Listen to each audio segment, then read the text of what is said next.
My name is Laura Hauptman, and I'm a curator in the Department of Painting and Sculpture at the Museum of Modern Art here in New York. Today I'm going to talk about a group of paintings that the American artist Andy Warhol made in 1962. There are 32 little canvases in this work, but it really is one work of art. Instead of traditional subjects, he decided to use all the different kinds of canned soup that one company, Campbell's, made. Essentially, he made portraits of every one of them. When Warhol made the work, most important artists weren't painting pictures of things. They were painting abstractly. But the world had changed.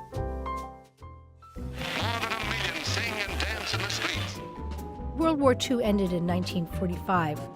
America's economy was booming, and this created a new middle class that was able to buy things like houses, cars, and objects of convenience for the home, like a washing machine, a toaster, or a can of soup. By the early 1960s, everybody had a TV set, so we were all able to see the same commercial for McDonald's, Ford, or Campbell's Soup.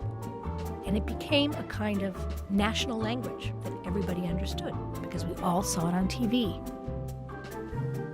When Warhol finished art school in Pittsburgh, he came to New York and he immediately got a job in advertising. This commercial experience really led to his art voice that came out around 1960 and 1961. He used some of the techniques they learned in advertising for the soup cans. With this work, Warhol was asking very provocative questions like, why can't a common product that everyone can buy be a worthy subject for a work of art? Things that we buy are such a large part of our lives as Americans, and they might even define us to a certain extent.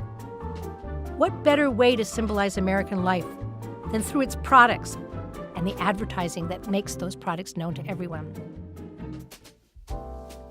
He decided to use things around him that he liked, and he liked Campbell's soup. He ate it every day, chicken noodle. He also admired the graphic success of products like Campbell's soup. The look of a Campbell's soup can is immediately recognizable. He was careful to record all 32 flavors of soup that were available to give us the idea of variety in sameness. He arranged the 32 cans in a grid like they were on shelves in a store. The soup cans also make fun of the idea that a can of soup, when it was painted by a famous artist, could be a precious object. Andy Warhol was born in 1928 in Pittsburgh, Pennsylvania, into a family that had immigrated from Eastern Europe. He went to art school in Pittsburgh and then moved to New York in 1949. He became part of a group of artists called pop artists, pop being short for popular.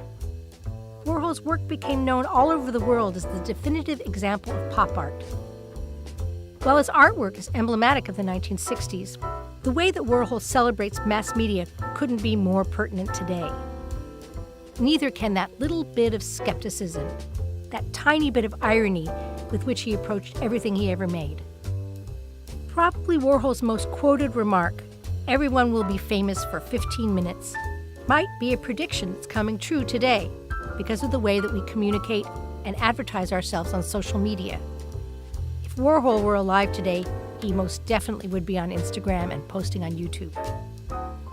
There are only a few artists in modern art history whose vision changed the way that we look at art and changed the way that artists make art. The idea that art is a commodity and an artist should be a conscious maker of commodities is something that most every artist understands. Andy Warhol, certainly of his generation, is the one who has had the most influence on artists working today.